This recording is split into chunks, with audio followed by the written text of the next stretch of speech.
Hello, welcome to Revenant Reads. I'm Vin, and this is another edition of Fresh Red Kills.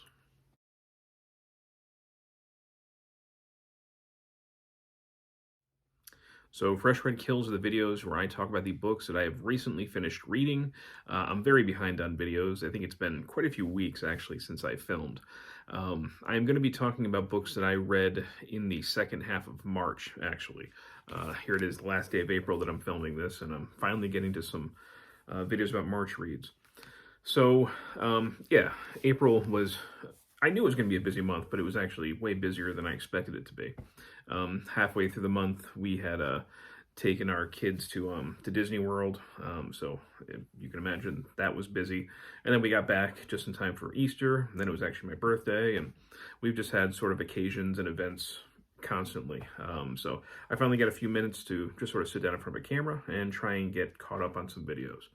What I'm going to be talking about today are 3 books that I read sort of for middle grade March. Every month has a lot of events on booktube, but 2 really big ones are March of the Mammoths, and that's essentially where people dedicate themselves to reading a book that is over, I think, 800 pages. And then there's Middle Grade March, where people read younger fiction, especially middle grade fiction. So ever since I've been on booktube, which has been, I don't know, what is it, like 5 years at least now, I've essentially alternated back and forth between March of the Mammoths and Middle Grade March. So last year I did March of the Mammoths, so therefore this year I did Middle Grade March. Now, usually that comes with a whole bunch of prompts. I don't usually follow the prompts. I just use it as an excuse to read younger fiction that is on my shelves that I haven't read yet. I do teach middle school, so I like to read some of the things that they're reading. And a few of these I've been wanting to get to for a while. So I'm going to be talking about, and if you're new to my channel, I don't really call these reviews. These are just informal discussions, just me laying out some of the thoughts that I had while I was reading these. And as you can see, it's been really over a month since I've read them, so they're not fresh in my mind. So these conversations should be pretty quick. So yeah, these are not formal reviews at all. They are unscripted, completely informal. So I'm going to be talking about Miss Peregrine's Home for Peculiar Children, The Graveyard Book, and April Morning. So that's the order that I read them in. That's the order that I will discuss them in. So none of these are technically, well, at all middle grade. I guess these would all probably be young adult. Again, I don't follow the prompts strictly for middle grade March. It's just an excuse to read the younger stuff. I've had this book on my shelf for a very long time, for quite a few years. I mean, this is, none of these books are obscure. I was taken by, years ago when I picked it up. I got all these secondhand.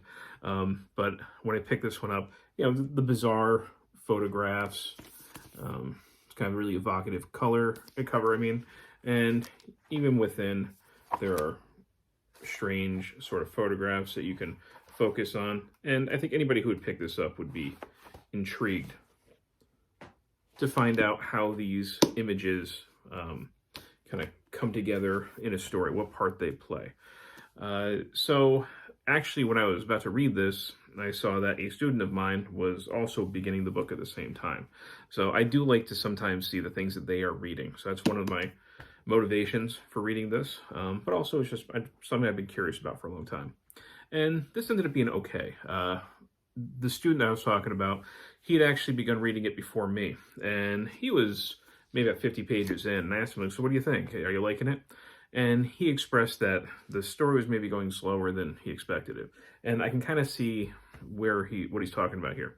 So we have this protagonist, this teenager who lives in Florida, and he ends up essentially going to, I think maybe an island off the coast of Wales? Is that what it was? Again, I'm a little bit rusty here. And on that island, there is a children's home that his grandfather had grown up in. And he seeks it out, and of course he ends up finding this kind of alternate reality universe, almost like another dimension, where these peculiar children with special abilities live. It's a little bit like, Xavier's school in X-Men. And it does take a while for him to reach that school. It's like almost halfway through the book. So even I have far more patience than a 12-year-old when it comes to reading. Even I was getting a little bit impatient about, getting to the actual meat of the story. It's not necessarily a bad thing, for things to take their time, of course, but I was kind of wondering where all this was going to lead. So in the very beginning, again, it does end up feeling a lot like, when we first start seeing these peculiar children, it does start feeling a lot more familiar, almost like X-Men. If you're familiar with those comics, I think that you'll get the same vibe from this. And overall, I thought the story was okay. It didn't pull me in all that much. The world that was being created was interesting, but not enough to really necessarily make me want to go on with the series. I did think that there was a very interesting aspect to the story that I think you could probably do some really cool things with in future books.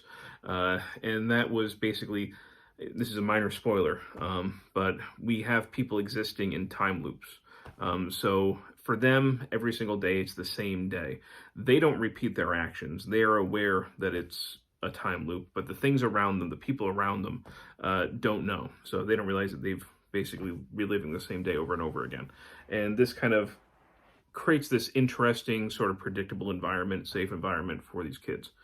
So, again, that's a minor spoiler, but that was actually one of the most interesting things for me about the book and about the story. So, yeah, I mean, this is one that I'm going to kind of pass off to my kids.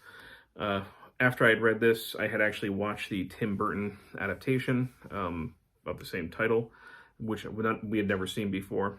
So we watched that together as a family, and that's an okay adaptation. It's kind of, in keeping with a lot of Tim Burton's, more recent stuff from the past 20 years. It's interesting and entertaining, but ultimately kind of forgettable. And that movie does change the ending of this book quite a bit. Again, even the movie was okay, but this was an okay book. Like I said, I'm just going to I have a bookshelf downstairs in our library where I kind of put the kids' books so that they can take things to read. I'm going to stick it in that bookcase. And then I read / actually listened to this. Now, I am aware of the controversy surrounding Neil Gaiman. I had never read anything by Neil Gaiman before, and I knew that a lot of people were heartbroken to find that he was kind of a piece of garbage, sort of an abuser in many ways. And I did not read this in support of or in solidarity with the author. I got this secondhand a while back. I had also gotten a full cast audiobook recording of this, I think a couple of years ago in an Audible deal. This is something I had intended on reading for middle grade March, probably for more than a year. Something that always intrigued me. I am somebody who's like a horror fan. I had heard so many great things about Neil Gaiman's writing. So I am going to be finding, and you can actually see up there, I had found another thing from Neil Gaiman secondhand. I've actually found a lot of things secondhand. I have his Norse mythology secondhand, which I haven't read yet. This appears, I think, the American Gods. So I'll eventually read all of those things. Again, not in support of Neil Gaiman at all, and he's not getting any money. All these things are secondhand. But, I did want to see what he had to offer, because I know that he is an author that has meant so much to people. And like I said, the whole idea of this book, this graveyard book, really intrigued me. And this, I'm sure the editions are all the same. Maybe they're not. I don't know.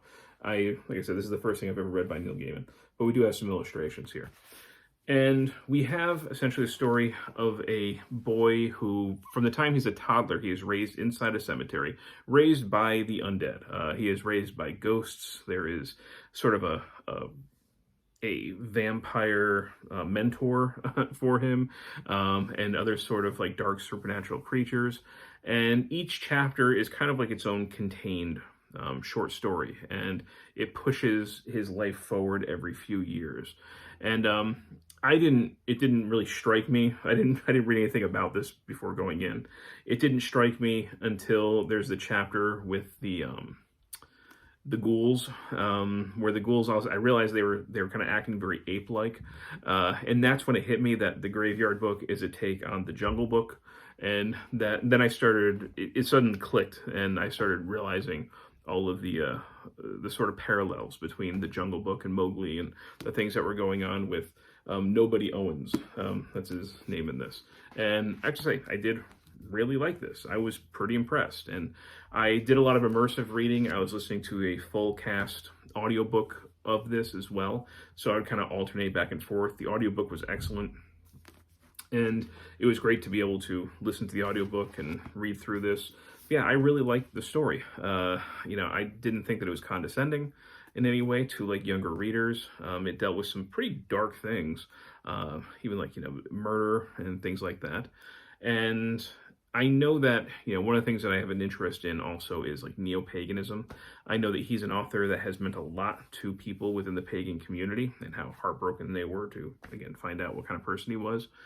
But I can kind of see glimmers of that in this. There is a chapter which is dedicated to a ritual that seems, I don't know if it's like every 80 years or something like that, where a certain flower blooms and the dead, basically, the ghosts leave the cemetery and they go and dance with the people in town. And the people in town don't end up remembering this, but the dead do. And it was just kind of a really cool take on like ritual and, people just sort of doing things. And they're not even sure why they do it anymore. But the fact that even though the people don't know why they do it, there is something going on the other side beyond their vision. That what they do is actually very meaningful. I don't know if I'm being clear on that, but it was something that I picked up on and that I appreciated in this. And yeah, it was a very satisfying story. I was pretty impressed by this. And like I said, even though I know Neil Gaiman is, I guess it seems to be common consensus that he's sort of human garbage at this point, but I can understand why people like his writing, and I will, check out some of the other things that I own or that I pick up secondhand. And lastly, I read this, April Morning by Howard Fast. Another one's been on my shelf for a long time. I have sort of vague memories of the TV movie that came out in the 80s that was based on this. I think Tommy Lee Jones played the father, and it was Rip Torn, I think, plays a character as well. But this is a sort of coming-of-age story that takes place within around a 24-hour or so period, about the Battle of like Lexington, the first shots that were fired in the American Revolution. And we have a teenager, let's see, remember his name back here. I'm just forgetting what his name was offhand. Like I said, it's been a little while. Adam, is that what it is? Maybe it's Adam Cooper. His experience at the Battle of Lexington, or, it's hardly a battle, but the shooting and people dying at Lexington. He's there with his father and the aftermath. And I know this is considered a classic, and I can kind of see why. I don't see as many readers today, young adult readers. I feel like they might struggle with it a little bit. But there were so many things that, as an adult, as somebody who's reading this in my mid-40s, that I really appreciated. This is not a writing that dumbs things down. We have characters having, really kind of significant conversations. Things about like the nature of religion and of God, and showing a certain type of skepticism that was certainly characteristic of the time. They're having very meaningful, intelligent conversations in this. And it's not, that means that it's also not action-packed. It's really good, I think, for me, dialogue that immersed me, but I can see younger readers maybe having a harder time getting into it without a certain level of maturity and experience already behind them. And we have this sort of, like I said, almost a coming of age. There's a lot of talk about the main character becoming a man during this battle and the things that happen afterwards. But I think it's significant. It's not the battle that makes him a man. It's him having to basically step into roles that require responsibility and require a conscious effort, that he, sort of fall in line, that he get things done, and that he puts some others before himself. And all of that, I think, is done pretty well. So it's not like a kind of, hokey or jingoistic sort of like war makes you a man. That's not really what's going on here, which I was happy about. But yeah, I think it was a pretty good representation of that day and a half that happened at Lexington, and what it might have been like for a young man to be involved in it. So I thought this was a pretty good young adult historical fiction. So those are my unscripted, informal thoughts on these 3 books. So we got Miss Peregrine's Home for Peculiar Children, we've got The Graveyard Book, and we have Howard Fast's April Morning. That's it. If you've read any of these, love your thoughts. And as always, thank you, BookTube.